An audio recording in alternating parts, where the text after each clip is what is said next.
नमस्कार। आज हम विष्णु पुराण के एक बहुत ही दिलचस्प अंश पर बात कर रहे हैं हाँ, ये हमें मिला है विष्णु 6.mp3 स्रोत से। और इसमें सृष्टि की शुरुआत से लेकर समाज कैसे बना, मतलब वो वर्ण व्यवस्था, यज्ञों का क्या महत्व था, फिर समय के साथ कैसे बदलाव आए। हाँ, और आखिर में कर्मों का फल, मतलब कौन कहाँ जाता है मरने के बाद, ये सब बातें हैं। तो आज हम इसी को गहराई से समझने की कोशिश करेंगे। बिल्कुल, कोशिश रहेगी कि इसमें जो मुख्य विचार और कहानियां हैं वो सामने आए। सही कहा। ये अंश असल में एक तरह का खाका पेश करता है ब्रह्मांड और समाज का जो पारंपरिक नजरिया रहा है। इसमें देखिए, सृष्टि है, कर्तव्य है, कर्मफल है, मतलब इस दुनिया का भी और परलोक का भी, और फिर मोक्ष का रास्ता भी। हाँ, सब कुछ जुड़ा हुआ है। समाज कैसे चलेगा, इंसान की अपनी गति क्या होगी, कई परतें हैं इसमें। तो चलिए शुरू करते हैं। पहली परत खोलते हैं, ब्रह्मा जी ने सृष्टि कैसे रची। हाँ, तो देखिए, वर्णन ऐसा है कि जब ब्रह्मा जी ने सृष्टि का संकल्प लिया तो सबसे पहले अपने मुख से उन्होंने सत्व गुण वाले लोगों को बनाया। ओके। फिर जैसा पाठ में आता है, वक्ष यानी छाती से रजोगुण वाले, अच्छा। जांघों से रज और तमोगुण मतलब मिले जुले गुण वाले, और आखिर में पैरों से तमोगुण प्रधान। तो यही 4 वर्ण बन गए, ब्राह्मण, क्षत्रिय, वैश्य, शूद्र। बिल्कुल। तो ये जो व्यवस्था है वर्णों की, इसको सीधा ब्रह्मा जी के शरीर के अंगों और उनसे जुड़े गुणों सत्व रज तम से जोड़ा गया है। अच्छा, तो ये सिर्फ समाज का बंटवारा नहीं बल्कि सृष्टि की प्रक्रिया का हिस्सा माना गया है। हाँ, एक तरह से। और इसका एक खास मकसद भी बताया है। वो क्या? यज्ञ। पाठ तो यही कहता है कि ब्रह्मा जी ने इन वर्णों को यज्ञ सिद्ध करने के लिए, मतलब यज्ञ के साधन के तौर पर ही रचा था। ओहो, ये तो दिलचस्प है। यज्ञ इतने जरूरी क्यों थे? देखिए, यहाँ यज्ञ सिर्फ एक पूजा पाठ नहीं है, इसको सृष्टि चलाने के लिए जरूरी माना गया है। अच्छा, कैसे? मान्यता ये है कि यज्ञ से देवता खुश होते हैं। वो खुश होते हैं तो बारिश करते हैं, बारिश से अनाज होता है और अनाज से सबका पेट भरता है। अरे वाह, ये तो पूरा एक चक्र है। हाँ, एक पूरा साइकिल जिसमें इंसान का कर्म यानी यज्ञ सीधा जुड़ता है प्रकृति से, मतलब बारिश से, और फिर देवताओं की कृपा से।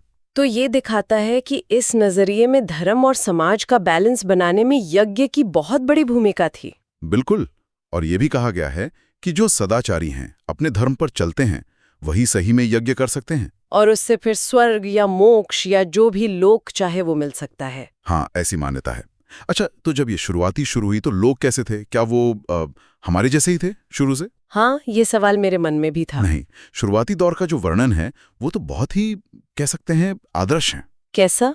बताया गया है कि उस समय की प्रजा बहुत श्रद्धालु थी। उनका बर्ताव बिल्कुल पवित्र था, अपनी मर्जी से रहते थे, कोई रोक टोक नहीं, कोई बाधा नहीं, कोई दुख नहीं, मन एकदम साफ। मन साफ होने से क्या होता था? क्योंकि मन साफ था तो उनमें श्री हरि यानी भगवान हमेशा रहते थे। अच्छा। और इसी वजह से उन्हें अपने आप ही सच्चा ज्ञान मिल जाता था। ज्ञान मतलब? इतना कि वो भगवान विष्णु के परम पद यानी उनके असली रूप को देख सकते थे। अरे, ये तो बिल्कुल सतयुग जैसा लग रहा है, एकदम स्वर्ण युग। हाँ, बिल्कुल, एक परफेक्ट सिचुएशन। लेकिन फिर कहानी में एक मोड़ आता है। मोड़? कैसा मोड़? पाठ में काल यानी समय को एक बड़े बदलाव लाने वाले फैक्टर के तौर पर दिखाया गया है। समय? समय कैसे बदलाव लाता है? बताया गया है कि खासकर त्रेता युग की शुरुआत में इसी समय के असर से लोगों में पाप, दुख, अज्ञान, लालच, मोह, मतलब ये सारी बुराइयां आने लगी। ओहो, तो मतलब टाइम बीतने के साथ गिरावट शुरू हुई। हाँ। और इसके नतीजे क्या हुए? नतीजे काफी गहरे थे। लोगों में जो नेचुरल पावर्स थी, जैसे एक रसोल्लास का जिक्र है। रसोल्लास? वो क्या है? मतलब एक ऐसी सिद्धि जिससे बिना मेहनत के खाना पानी मिल जाता था। अच्छा। हाँ, तो वो सिद्धि और दूसरी सिद्धियां कमजोर पड़ने लगी। और वो विष्णु के परम पद को देखने की क्षमता? वो भी धुंधली हो गई।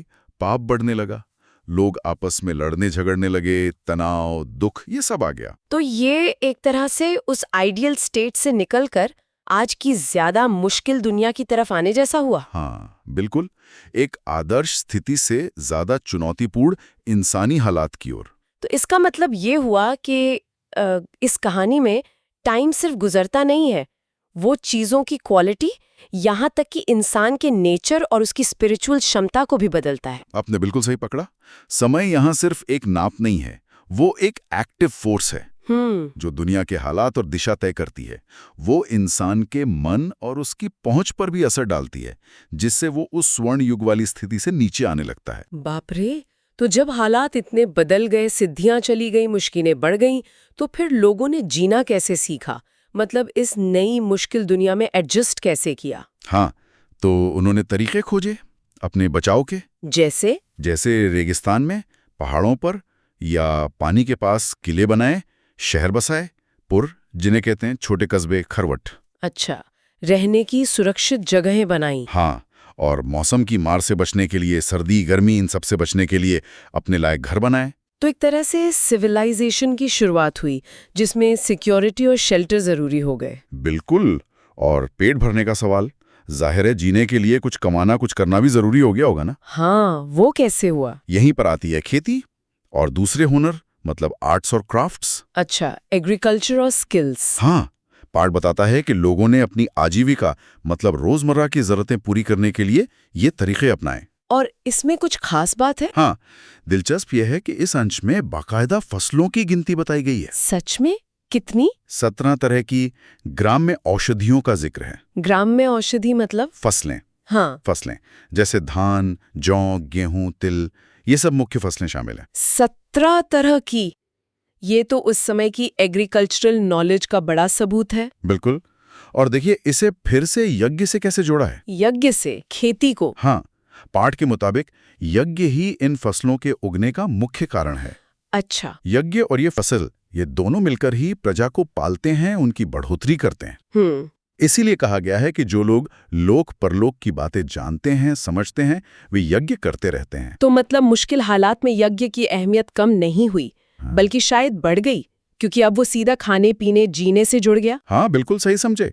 यज्ञ सिर्फ पेट भरने के लिए नहीं, बल्कि पापों को मिटाने वाला भी माना गया है, और बहुत कल्याण करने वाला। पाठ में यज्ञ में इस्तेमाल होने वाली 14 खास चीजों का भी जिक्र है। कुछ खेती वाली, कुछ जंगल वाली। जैसे? वही धान, जौ, उड़द, गेहूं, तिल, कांगनी, कुल्थी, ऐसी चीजें। ओके। और इसी सिलसिले में ये भी बताया है कि जिनका मन समय के असर से मैला हो जाता है, पाप से भर जाता है, हाँ, वो लोग यज्ञों से दूर हो जाते हैं, वेदों की, यज्ञ की बुराई करने लगते हैं। अच्छा। उन्हें दुरात्मा, दुराचारी, वेद निंदक कहा गया है। अब देखिए, हम यहाँ सिर्फ वो ही बता रहे हैं जो स्रोत में लिखा है। हाँ हाँ, इसमें हमारा कोई अपना विचार नहीं है। हाँ हाँ, बिल्कुल। ये समझना जरूरी है कि ये उस पाठ का नजरिया है। बिल्कुल। तो ठीक है, खेती हो गई, रोजगार का इंतजाम हो गया, समाज बसने लगा। इसके बाद क्या हुआ? इसे ऑर्गेनाइज कैसे किया गया? इसके बाद, जैसा पाठ कहता है, ब्रह्मा जी ने लोगों के रहने की जगह और उनके गुणों को देखकर मर्यादा तय की, नियम कानून बनाए। अच्छा। वर्णों के ब्राह्मण, क्षत्रिय वगैरह, और आश्रमों के ब्रह्मचर्य, गृहस्थ वगैरह, धर्म यानी उनके कर्तव्य तय किए। ओके, ड्यूटीज डिफाइन किए। हाँ, और सबसे अहम बात, इन कर्तव्यों को निभाने वालों के लिए मरने के बाद अलग अलग लोक, मतलब डेस्टिनेशन भी तय किए। ओ, तो कर्म और वन आश्रम के हिसाब से आफ्टर लाइफ डेस्टिनेशन तय हुए। कौन कौन से लोगों का जिक्र है इसमें? हाँ, इसका साफ जिक्र है।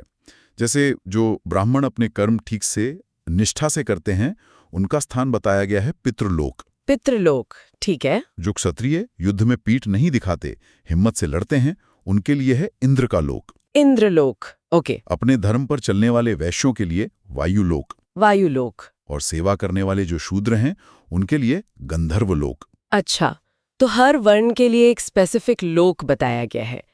इनके अलावा भी किसी का जिक्र है? हाँ है, बताया गया है कि 88,000 ऊर्ध्व रेता मुनि हैं, मतलब जो कड़े ब्रह्मचर्य का पालन करते हैं। और गुरुकुल में रहने वाले जो ब्रह्मचारी हैं, उन सब का एक ही स्थान है। ओके। और वानप्रस्थी, यानी जो जंगल में रहकर तपस्या करते हैं, उनका स्थान सप्तऋषि लोक है। सप्तऋषि लोक। गृहस्थों का पितृलोक है, वही जो ब्राह्मणों का था, और सन्यासियों के लिए ब्रह्मलोक तय किया गया है। तो काफी डिटेल्ड लिस्ट है ये तो। हाँ, अगर हम इसे बड़ी तस्वीर में देखें तो ये पूरा सिस्टम कर्मों को, समाज में आपके रोल को और आपकी साधना को मरने के बाद मिलने वाले खास नतीजों से जोड़ता है। लेकिन यहाँ एक बहुत जरूरी फर्क बताया गया है। वो क्या है?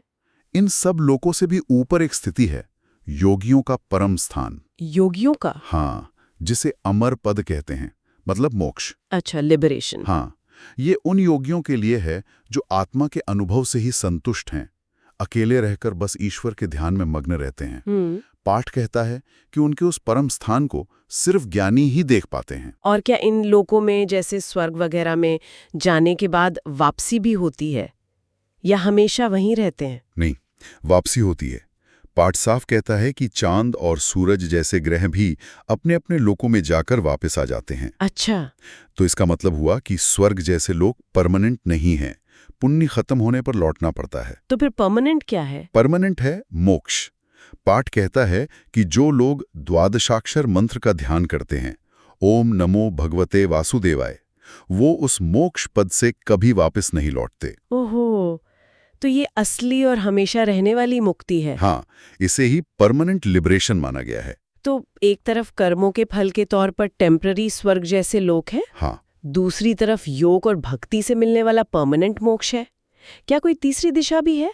मतलब अगर कर्म बुरे हों तो? हाँ, उसका भी वर्णन है, नरकों का। नरक? हाँ, तामिस्र, अंध तामिस्र, महारौरव, असीपत्रवन, कालसूत्र, ऐसे कई नरकों के नाम दिए गए हैं। और ये किन के लिए है? अगर हम पूरी बात को समेटें तो हमने एक आदर्श शुरुआत देखी, फिर काल के असर से गिरावट आई, इंसान ने खेती और समाज बनाकर एडजस्ट किया। सही। और आखिर में कर्मों के आधार पर सबकी अलग अलग मंजिलें तय हुईं।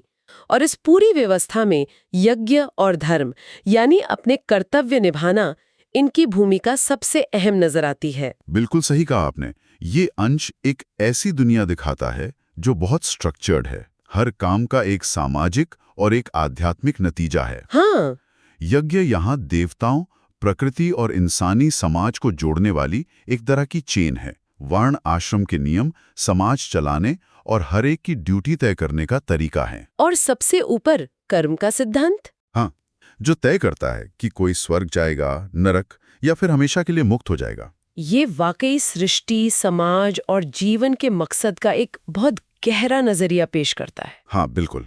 और ये हमें इस स्रोत से मिली जानकारी से थोड़ा आगे सोचने पर भी मजबूर करता है ना? कैसे? देखिए, ये पाठ हमें कर्तव्य, धर्म, कर्म, जिसमें यज्ञ भी आ गया, और आखिरी मंजिल नियति के बीच के गहरे रिश्ते पर सोचने को कहता है।